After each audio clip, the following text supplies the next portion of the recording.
Assalamualaikum warahmatullahi wabarakatuh. Bismillah, alhamdulillah, wassalatu wassalamu ala rasulillah wa ala alihi wa ashabihi wa mawalah.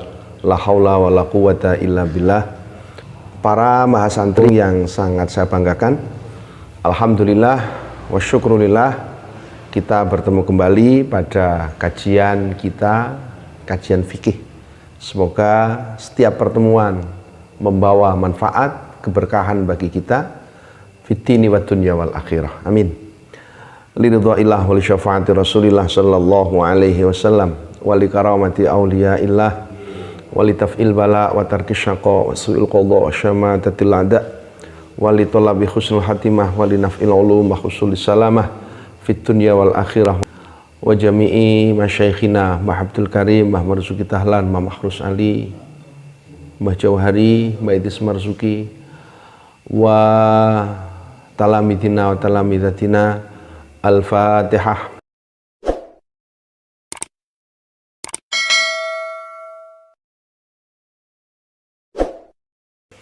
Bismillahirrahmanirrahim. Qala al-mu'allif rahimahullah ta'ala wa nafa'ana bi'ulumihi wa biqawli yahtadil muhtadun. Bismillahirrahmanirrahim. Faslun ay hadha faslun.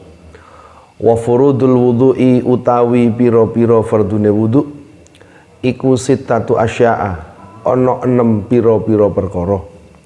Rupane 6 mau rupane an-niyatun niat inda ghuslil wajhi, ing dalem nalikane mbasuh wajah.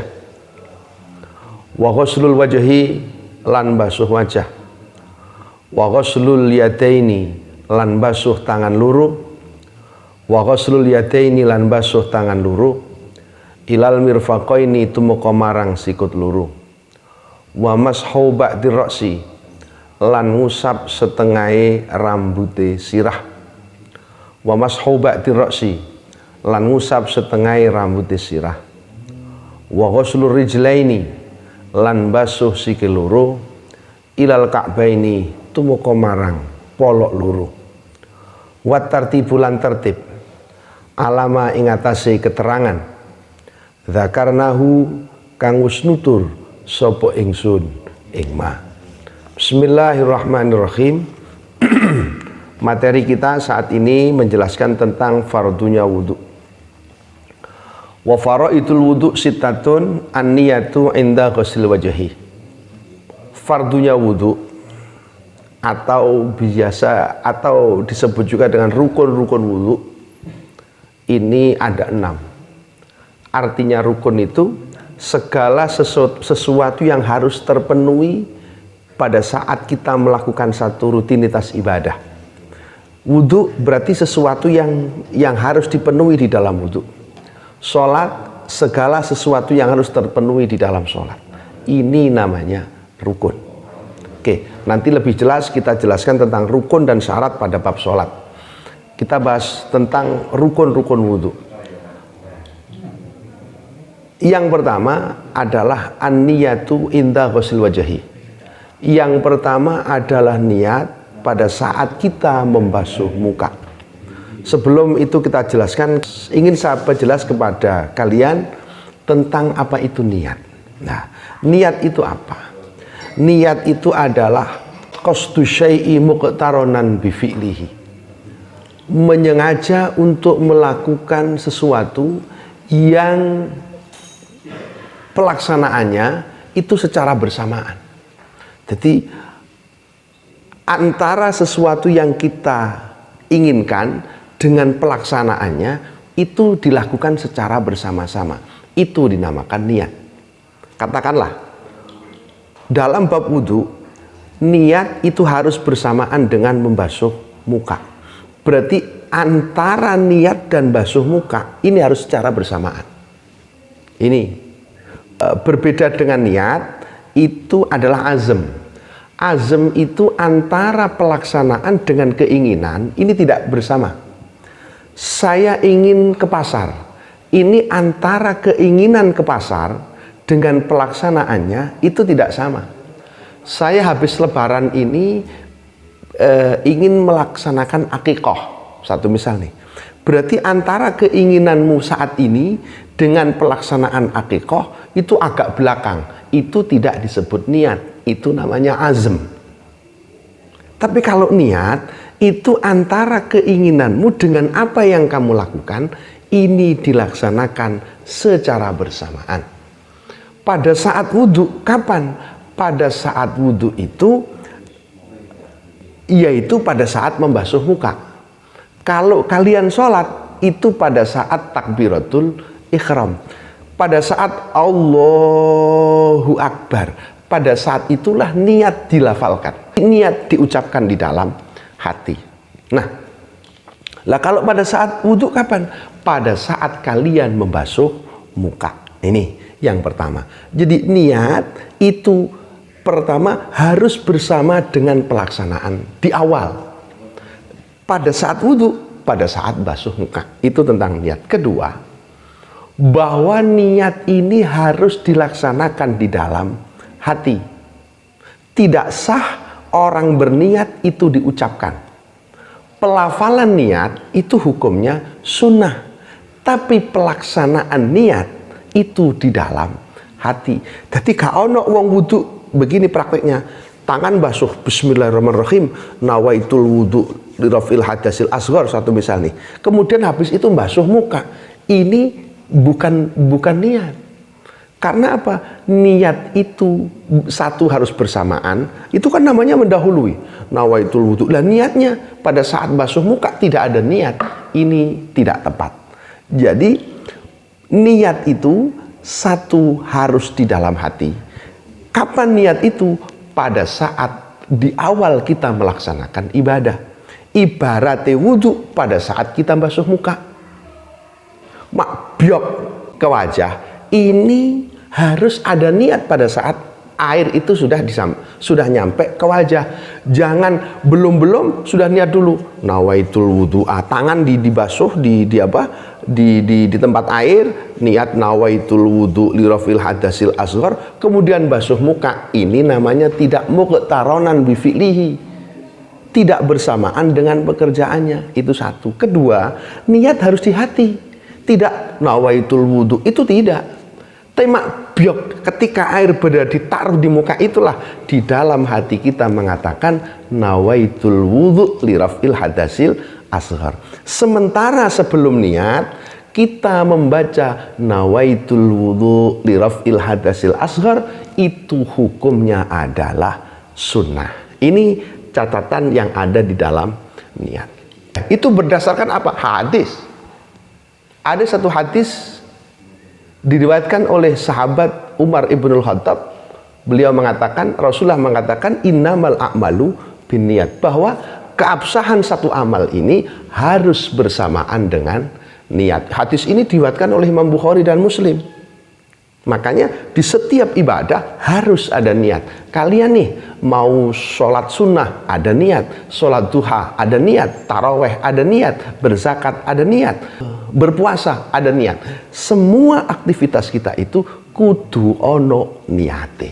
Nah, ini berdasarkan hadis innamal a'malu binniyat itu. Oke. Yang kedua, dari rukun-rukun wudhu itu yang kedua adalah ghuslul wajhi. Ini rukun yang kedua. Rukun yang kedua itu adalah membasuh wajah. Wa ghuslul wajhi, harus dibasuh wajahnya. Nah, ketika kita wudhu, kita niat pada saat wudhu kita basuh muka, kita makbiok seperti ini, kita basuh seperti ini, makblek dan ini, maka inilah yang harus kita lakukan. Ini di dalam wudhu. Yang berikutnya, wa ghuslul yadaini ma'al mirfaqaini, kita basuh kedua tangan kita sampai siku-siku, sikut nang kene iki. Di sini nih. Ini basuh ini. Nah, cuma prakteknya jangan pada tepat di siku-sikunya, agak ke atas sedikit. Ngono, rodok munggah titik ngono. Ini. Karena apa tujuannya? Agar kita tidak persis pada siku-sikunya, sehingga tidak tepat kalau di sini. Rodok diunggah no titik ngono. Jadi di atas siku ini yang saya tekuk ini, nah ini maka agak munggah titik ini harus di atas ini. Jadi barangnya itu maksang mene, tapi yang harus kita basuh berada di atas. Ini untuk penyempurna agar wudhu kita benar-benar sah. Yang berikutnya, wa mashu ba'di ra'si, mengusap sebagian rambut kepala. Batasannya seperti apa toh? Fal wajib ma yantaliqu al ismul mashi walau ba'da sya'ratin au qadrahu minal basyarah. Nah, ini. Maka yang wajib dalam penamaan ini adalah yang penting diusap. Mek ngono tok. Sekalipun itu cuma satu helai rambut. Rambut sitok tok ya gak apa-apa. Di dalam kita membasuh rambut kepala itu cukup. Nah, wa syartu sya'ri al-mamsuh. Lah syaratnya rambut sing mbok basuh iku ndi? Yang penting alla yakhruja min an haddir ra'si. Sekira rambut itu tidak keluar dari batas-batas kepala. Ndas iku semene lah. Ini kepala ini. Ini segini nih. Sehingga itu tidak harus berada di samping di belakang. Ini yang penting kini wis kena cukup. Lain kalau rambutnya ini memanjang, salah kan sini. Ada pertanyaan satu misal nih, andaikan rambut saya panjang sampai sepantat, bagaimana Pak Ustadz? Boleh enggak? Tidak boleh. Yang ujungnya itu ujung rambut yang panjang kemudian itu yang dibasuh, tidak boleh. Karena itu panjang. Batasan dari rambut kepala itu adalah rambut yang masih dalam batas-batas kepala. Lihat neng kini cukupnya meneng kini gitu. Kemudian kalau ada rambut sampai sebau, maka yang di bau ini tidak boleh. Itu tidak mencukupi di dalam mengusap rambut kepala. Ini. Oke, yang terakhir yang nomor 5, wal khamis ghusl rijlaini ma'al ka'baini. Yang kelima itu adalah membasuh kedua kaki sampai mata kaki. Ini jadi apa? Membasuh kedua kaki sampai mata kaki, sampai polok. Nah, cuma yo ojo tepat ngono, rodok dhuwurna titik, biar ini berada di atas polok. Kalau ngepasne berada di mata kaki itu kan sulit nantinya. Karena kesulitan itu yang enak, kamu cukup basuh pokok sak ndukure iku. Yo mbok sak ndukure sak piro? Sak piro sak ndukure, yang penting sudah kamu basuh di atas itu, gitu loh ya. Dan yang terakhir adalah tartib. Buat tartib itu artinya apa? Tartib itu urutan dari 1 ke nomor 2 ke nomor 3 ini sesuai. Pertama niat yang bersamaan dengan basuh muka. Habis itu membasuh kedua tangan. Habis itu membasuh sebagian rambut kepala. Habis itu membasuh kedua kaki. Itu baru selesai. Lah kalau kamu bolak-balik maka tidak sah. Tadi gak sah itu. Dibolak-balik, dhisik basuh sikil, mari basuh sikil, setelah itu basuh wajah, setelah itu basuh tangan, maka ini dibolak-balik. Itu namanya tidak tertib. Maka di dalam wudhu itu harus syarat tertib. Ibarat angka, dari angka 1, angka 2, angka 3, angka 4. Nggak boleh mencolot 1 ke 3, ke 5, kemudian ke 2, ke 4. Maka ini belum mencukupi, maka ini tidak mencukupi, bukan belum mencukupi, tidak mencukupi di dalam persoalan rukun-rukun wudhu ini. Bismillahirrahmanirrahim. Wasunanuhu utawi piro-piro kesunahane wudhu iku asyratu asya'ah 10 piro-piro suwiji-wiji. Rupane 10, rupane atas miatu maca bismillah, wa ghuslul kafaini lan basuh epek-epek loro qabla idkhalihima ing dalem sadurunge nglebokaken ing al kafain dilebokno al inaa ing wadah.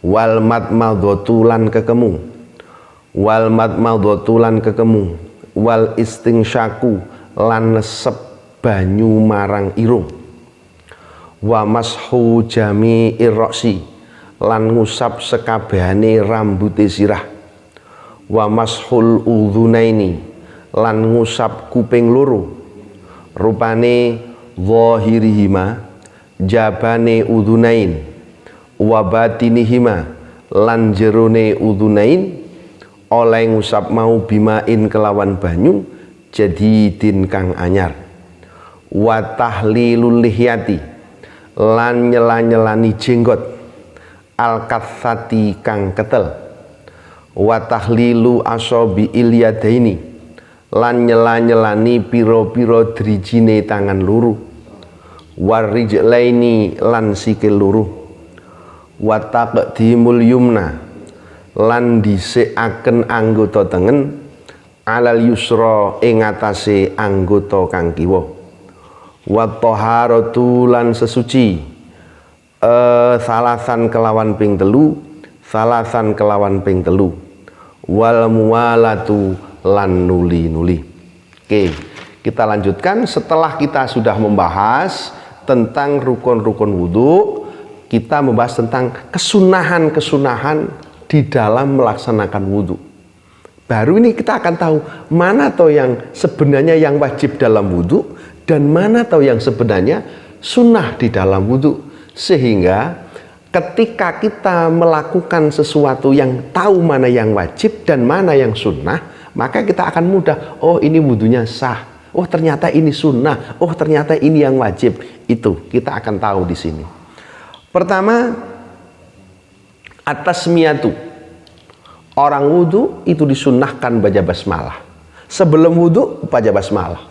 Sebagaimana dulu pernah saya sampaikan di awal bahwa kullu amrin dzibalin la yubtada'u bi bismillahi fahuwa ajdhamu. Begitu kata Nabi. Ai aqta'u. Ada hadis lain mengatakan ai aqta'u. Ai qalilul barakah. Segala sesuatu yang punya nilai kebaikan yang tidak dimulai dengan bacaan basmalah, maka dia berkurang nilai keberkahannya. Ini harus ada basmalah dulu sebelum itu. Yang kedua, wa ghuslul kaffaini qabla idkhalihima al-ina. Membasuh kedua telapak tangan ini sebelum dimasukkan ke bejana, ke tempat air. Jadi diumbah dhisik tangane, tapi sebelum dimasukkan ke tempat wudhu. Ini bagi orang yang wudhu di jeding. Tapi kalau wudhunya pakai kran, ya kran itu dialirkan, tangannya dicuci begini. Dicuci, air kran mengalir, dicuci. Tapi kalau di jeding, maka dicuci di luar jeding, habis itu dimasukkan ke dalam jeding. Itu sunnahnya di dalam wudhu. Sekali lagi, ini sunnah. Gitu. Wal madbadatu, dan berkumur. Wal istingsaku, dan memasukkan air ke dalam hidung. Diserot, seret begitu. Nah, ini. Jadi berkumur, piok gitu loh. Ini berkumur itu, ini untuk menghilangkan segala kotoran yang ada di mulut. Mungkin masih ada sisa-sisa makanan, ada selilit-selilit makanan itu dari daun-daun, atau mungkin masih ada nasi yang masih ada di sela-sela gigi, maka dengan berkumur itu hilang. Kemudian kita istingsak, membersihkan hidung kita. Itu dari debu maupun dari yang lain. Ini merupakan hal-hal yang disunnahkan di dalam wudhu, gitu. Berikutnya, wasti'abur ra'si bil mashi. Seluruh rambut kepala ini diusap. Ya, itu sunnah. Sekali lagi, ini sunnah. Ya, tidak wajib. Tapi nak pengen golek kesunahan, pengen semuanya ingin dibasuh, diusap dengan air, juga tidak masalah. Itu sunnah-sunnahnya. Wa mashul udhunaini zahirihima wa batinihima. Mengusap kedua telinga ini, ya kuping ini, kedua telinga ini, baik itu yang ada di dalam maupun yang ada di luar, bima injadid, dengan air yang baru kita ngambil, diusap nonang kuping, jiko meneh diusap nonang kuping. Nah, ini sunnah. Artinya ketika ada orang berwudu tidak mengusap kedua telinganya, sah wudunya, karena ini sesuatu yang sunnah. Wa takhlilu lihiyati al-kathati. Ini nyela-nyelani jenggot yang tebal. Apa nyela-nyelani itu ya? Ini satu misal nih, saya jenggotnya tebal. Ini kemudian saya salah-salani seperti ini. Ini prakteknya ini seperti ini. Disalah-salani seperti ini. Ini sunnah hukumnya. Nah, ini bagi laki-laki loh, bagi laki-laki loh. Tapi kalau bagi perempuan wajib. Kalau perempuan punya jenggot tebal, maka wajib. Mengapa? Karena jarang sekali seorang perempuan itu punya brewokan. Kan gak ono, hampir-hampir gak ada, tapi ada. Maka bagi perempuan yang seperti ini memang hukumnya wajib, karena dia jarang-jarang. Tapi bagi laki-laki hukumnya adalah sunnah ketika memang tebel itu. Tapi kalau hanya tipis, lazimnya orang Indonesia yang tidak banyak jenggotnya, maka hukum mengasih air ke jenggot yang ada di dalam itu hukumnya wajib. Nah, tapi bagi wong sing brewokan seperti itu sebenarnya cukup di dalam basuh muka, cukup yang di luar saja wis cukup. Tapi nak kepingin di sela-sela, artinya air dimasukkan ke dalam pori-pori yang ada di dalam jenggot, maka itu hukumnya adalah sunnah. Wa takhlilu asabi'il yadain, mensela-sela terhadap jari-jari kedua tangan ini istilahnya ini di jari-jari tangan, kemudian jari-jari kaki ya sama dengan beginilah. Nah, ini jari-jari kaki seperti ini, jari-jari tangan seperti ini, jari-jari kaki seperti ini. Jadi ada tasbih ngapurancang kalau bahasa Jawa seperti ini. Nah, ini. Wa taqdimul yumna alal yusra, dahulukan anggota yang kanan, akhirkan anggota yang kiri. Ibarat basuh tangan kanan dulu, habis itu yang kiri, habis kaki kanan yang dulu, habis itu kaki yang kiri. Itu hukumnya sunnah. Wat taharatu thalathan, bersuci 3 kali. Selama ini orang berpraktek wudhu itu membasuh muka kan 3 kali, 1, 2, 3 kan begitu. Nah, sebenarnya yang wajib cuma 1 kali basihan. Ketika memang 1 kali basuhan itu sudah memenuhi standar orang wudhu. Ibaratnya basuh muka 1 kali makbyok itu sudah merata ke wajah semua. Atau sekali naruh air di tangan itu sudah merata kepada seluruh tangan semua. Itu hal yang wajib pertama. Kalau ini sudah sempurna, maka basuhan kedua dan basuhan ketiga itu hukumnya sunnah. Sekali lagi, hakikate wong basuh itu cuma wajibnya 1 kali. Basuh 1 kali di muka, begitu sempurna basuhannya ya selesai. Yang kedua dan ketiga hukumnya sunnah. Tangan juga begitu. Kalau ini sudah sempurna baik, sudah semua terkena air, 1 kali itu cukup. Yang kedua dan ketiga hukumnya sunnah.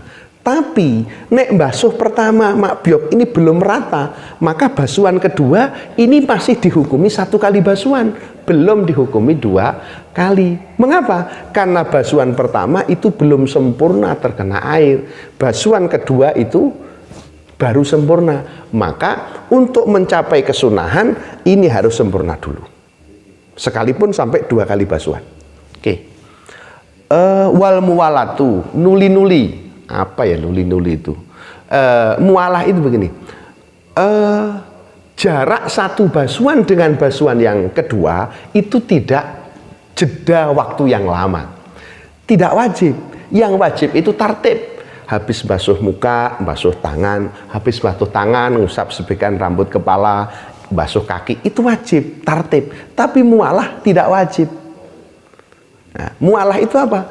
Jarak antara 1 basuhan dengan basuhan kedua itu tidak dijeda yang lama. Satu misal nih begini, kamu wudhu di jeding sebelah kanan kamu, agak jauh begitu, ternyata begitu dapat basuh muka, kerannya mati. Keran mati. Wudhunya batal apa tidak? Tidak. Kamu pindah ke jeding yang lain. Itu tidak perlu mengawali lagi, tapi cukup meneruskan basuhan yang tadi. Cuma sing koyok ngeten iki namanya qat'ul muwalah, memutus muwalah. Karena ada jeda antara basuhan yang ada di muka pada saat di jeding sebelah utara yang agak jauh tadi itu, karena kerannya mati pindah ke jeding yang lain. Tidak perlu mengulang dari awal, cukup meneruskan basuhan selanjutnya. Ini tidak mualah. Ngada loh. Yang sunnah itu mualah. Habis ini terus itu. Tidak ada jarak. Ini mungkin yang dapat saya sampaikan pada pertemuan saat ini. Sekali lagi, kalau dari para mahasantri ada sesuatu yang kurang jelas, bisa ditanyakan dan akan saya jawab pada pertemuan berikutnya. Wallahul muwaffiq ila aqwamit thoriq. Assalamualaikum warahmatullahi wabarakatuh.